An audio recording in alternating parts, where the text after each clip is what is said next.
Good morning प्यारे विद्यार्थियों। आज हम गायत्री के इस यूट्यूब चैनल पर पढ़ेंगे महादेवी की कविता में सौंदर्य चित्रण या सौंदर्य भावना।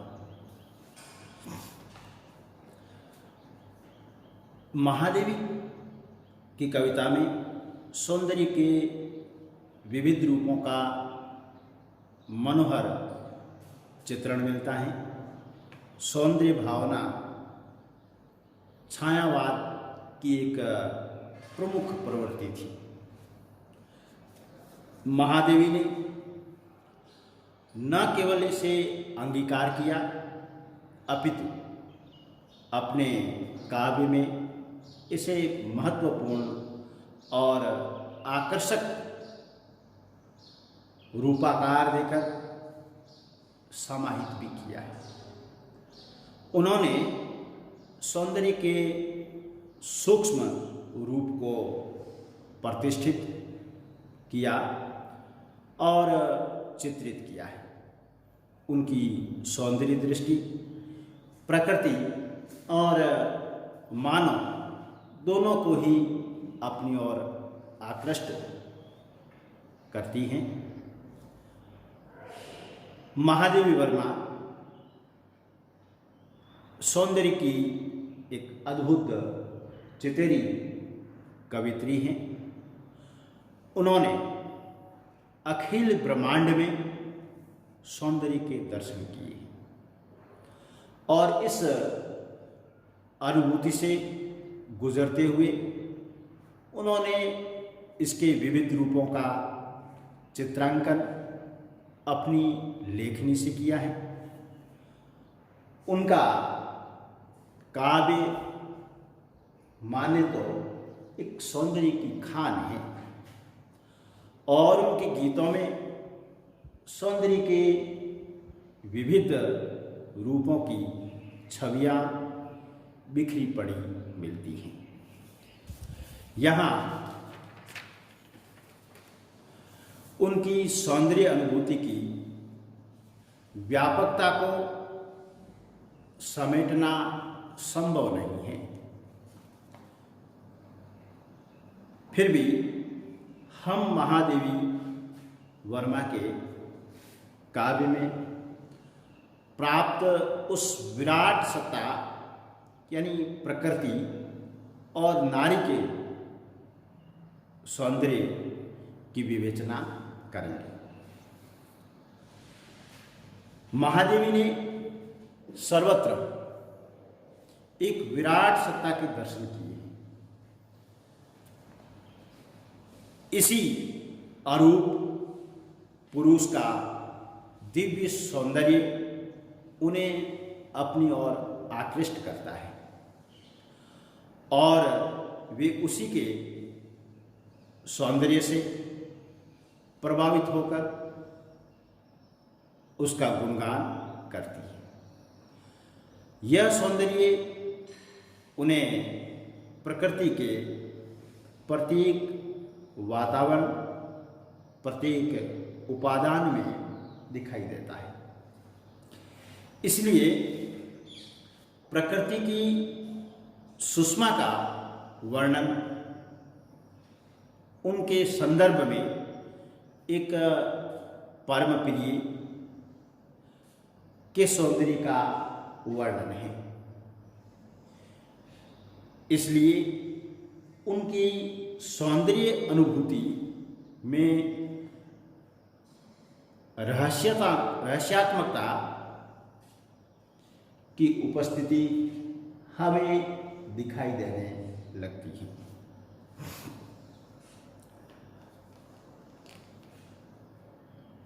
प्यारे दोस्तों, छायावाद का जन्म जिन कारणों से हुआ उनमें से एक प्रमुख कारण यह था कि छायावादी विचारधारा ने उनकी दृष्टि ने मनुष्य और प्रकृति के बीच औद्योगिक व्यावसायिक संबंध का विरोध किया। किसका?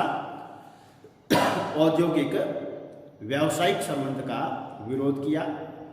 मनुष्य की औद्योगिक वैज्ञानिक प्रगति को छायावाद ने प्रकृति पर मनुष्य की विजय घोषित करने का विरोध किया था। प्रकृति के प्रति छायावादी दृष्टि कौतूहल और रागात्मकता से भरी रही है। स्वयं महादेवी वर्मा इस संदर्भ में कहती हैं कि छायावाद ने मनुष्य के हृदय और प्रकृति के उस संबंध में प्राण डाल दिए जो प्राचीन काल से बिंब प्रतिबिंब के रूप में चला आ रहा था, और उसके कारण मनुष्य को अपने दुख से या अपने दुख में प्रकृति उदास और सुख में पुलकित जान पड़ती थी। छायावाद की प्रकृति घट, कूप आदि में भरे जल की एक रूपता के समान अनेक रूपों में एक महाप्राण बन गई हैं। अतः अब मनुष्य के अश्रुमेघ के कण पृथ्वी के ओस बिंदुओं का एक ही कारण, एक ही मूल्य हैं। वो क्या है? प्रकृति के लघु तृण और महान वृक्ष, कोमल कलियां और कठोर शिलाएं, अस्थिर जल और स्थिर पर्वत, निविड़ अंधकार और उज्जवल विद्युत रेखा मानव की लघुता, विशालता, कोमलता, कठोरता, चंचलता, निश्चलता और मोह ज्ञान का केवल प्रतिबिंब न होकर एक विराट से उत्पन्न सहोदर है। यानी ये सभी प्रकृति के भाई हैं, सहोदर हैं। आगे क्या कहती हैं? महादेवी क्योंकि प्रकृति के समस्त उपकरणों और समस्त व्यापारों में उस दिव्य सौंदर्य के दर्शन करती है, इसलिए उन्होंने प्रकृति के सभी उपादानों, सभी रूपों का चित्रण अपनी कविता में किया है। जैसे यहाँ महादेवी ने प्रकृति के सौंदर्य का जो चित्रण किया है, देखते हैं क्या लिखा है। धीरे धीरे उतर क्षितिज से आ वसंत रजनी, तारकमय नववेणी बंदन, शीश फूल कर शशि का नूतन, रश्मि वलय शित घन अवगुंठन, मुक्ताहल अभिराम बिछा दे, चितवन से अपनी दिशा का चंचल, परिमल अंचल चित्रहार से बिखर पड़े शशि, जुगनू के लघु हीरक कण, विधु की चांदी की थाली, मादक मकरंद भरी सी, जिसमें उजियारी रातें लुटती छलती मिश्री सी, हंस देता उस प्रात सुनहरे, अंचल में बिखर रोली लहरों की बिछलन पर जब मचली पड़ती किरणें फूली। इतना ही नहीं, आगे कहती हैं, तब कलियां चुपचाप उठाकर पलकों के घूंघट सुकुमार, छलकी पलकों से कहती हैं, कितना मादक है संसार, संसार कितना मादक है, कितना सुंदर है। प्रकृति के मनोहर रूपों के अतिरिक्त महादेवी की कविताओं में हमें प्रकृति का उग्र और शुष्क रूप भी देखने को मिलता है। ऐसा नहीं है कि हर जगह प्रकृति जो है वह सौंदर्य लिए हुए हैं, मनोहर रूप लिए हुए हैं। कहीं कहीं प्रकृति उग्र भी है और शुष्क भी लगती हैं। यहाँ क्या कहती हैं शुष्क रूप में, घोरतम छाया चारों ओर, घटाएं फिर आई घनघोर, वेग मासल का है प्रतिकूल, हिले जाते हैं पर्वत मूल, गरजता सागर बारंबार, बह गई क्षितिज की रेखा, मिलती हैं कहीं न हीरे, भूला सा मत समीकरण, पागल सा देता फेरे, मरमर का रोदन कहता है, कितना निष्ठुर है संसार। वहाँ संसार मादक था और यहाँ संसार निष्ठुर है।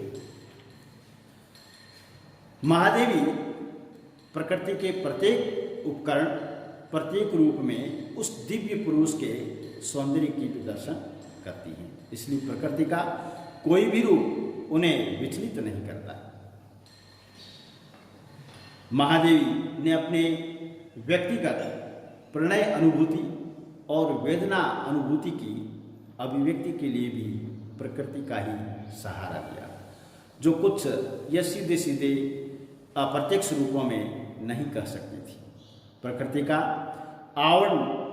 आवरण ले लेने पर वही सब कुछ अत्यंत सहज सरल ढंग से कह जाती हैं। क्या कहा है उसने, उड़ उड़ कर जो धूल गिरेगी, मेघों का नभ में अभिषेक, उड़ उड़ कर जो धूल करेगी, मेघों का नभ में अभिषेक, अमिट रहेगी उनके चंचल में मेरी पीड़ा की रेख, चिर विरह मिलन कुलीनों की सरिता को मेरा जीवन, प्रतिपल होता रहता हो युग कूलों का आलिंगन, तुम्हें बांध पाती सपने में, पावस घन सी उमड़ बिखरती, शरद निशासी नीरो खिलती। छायावादी कवियों के प्रकृति चित्रण की एक अनूठी विशेषता यह रही है कि प्रत्येक या उन्होंने प्रकृति पर नारी रूप का आरोपण किया है, प्रकृति को नारी रूप दिया है।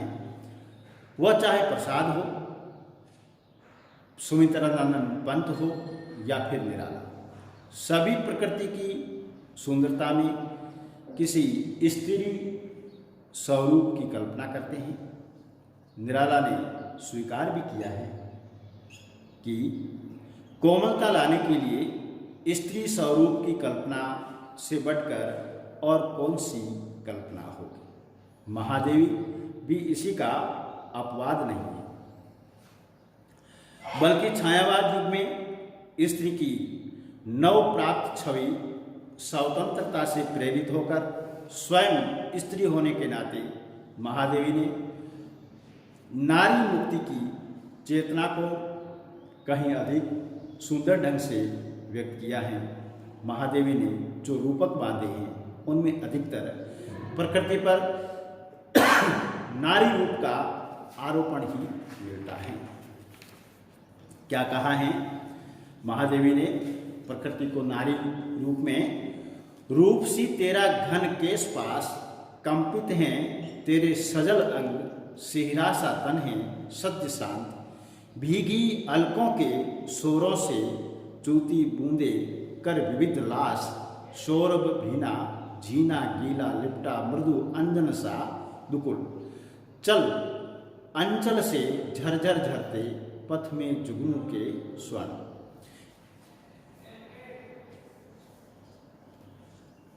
इस प्रकार से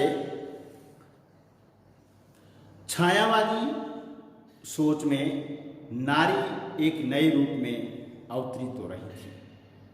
जैसा कि शकुंतला सिंह ने लिखा है कि द्विवेदी काल की बहिष्कृत नारी अब एक करुण क्रंदन ही कर रही थी, यानी द्विवेदी युग की जो बहिष्कृत नारी हैं अब तक करुण रोदन कर रही थी।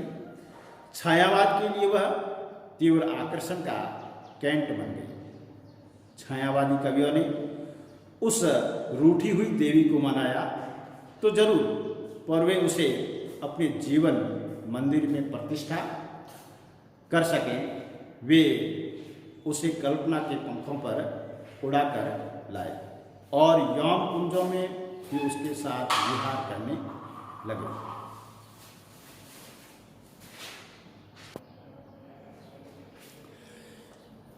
वे उसे कल्पना के पंखों पर उड़ाकर लाए और यौन कुंजों में ही उनके साथ विहार करने लगे। जरा अनित्य सुंदरी की हमें झांकी ही मिल सकी, उनके स्वरूप मानसन सौंदर्य के दर्शन हमें नहीं प्राप्त हुए। यदि वह कभी पृथ्वी पर उतरी थी या उतरी भी, तो नए वैभव और नूतन सौंदर्य से दीप्त होकर। महादेवी ने भी स्त्री के आंतरिक सौंदर्य का चित्रण किया है। वह स्थूल चित्रांकन से बचती है। उनकी कविताओं में रूप को शब्द मिले हैं, सौंदर्य का चित्रण किया है। उनके विभिन्न अंगों, विभिन्न भंगिमाओं का चित्रण हुआ है। वह वय संधि के विशिष्ट सौंदर्य का भी चित्रण करती है। क्या कहती हैं? सजनी तेरे दृगबाल, चकित से विस्मित से दृगबाल, आज खोए से आते लौट, कहाँ अपनी चंचलता हाट, झुकी जाती पलके सुकुमार, कौन से नव रहस्य के भार। इतना ही नहीं, वह अबोध बाला को लोभी प्रेमी के बहकावे में आ जाने पर झिड़कती भी है और कहती हैं, पंकज कली किस मले सुरभित अंक रह, आया विदेशी गंध वह, उन्मुक्त उर अस्तित्व खो, क्यों तू उसे भुज भर मिली। इन प्रणय के सांयोगिक सौंदर्य की झांकी हमें महादेवी के काव्य में, उनकी कविताओं में इधर उधर मिलती रहती है। इस प्रकार हम देखते हैं कि महादेवी सौंदर्य की उद्भाविका है। उनके काव्य में देवी स्वरूप प्रकृति नारी के माध्यम से सौंदर्य को अभिव्यक्ति मिली है। उनकी कविताओं में चित्रित सौंदर्य स्थूल न होकर सूक्ष्म और आंतरिक सौंदर्य है। प्यारे विद्यार्थियों, आज हमने महादेवी वर्मा के सौंदर्य चित्रण पर विवेचन किया। आपको मेरा ये विवेचन कैसा लगा? आप हमारे इस YouTube चैनल को सब्सक्राइब करके, कमेंट करके हमें अनुग्रहित करें। धन्यवाद।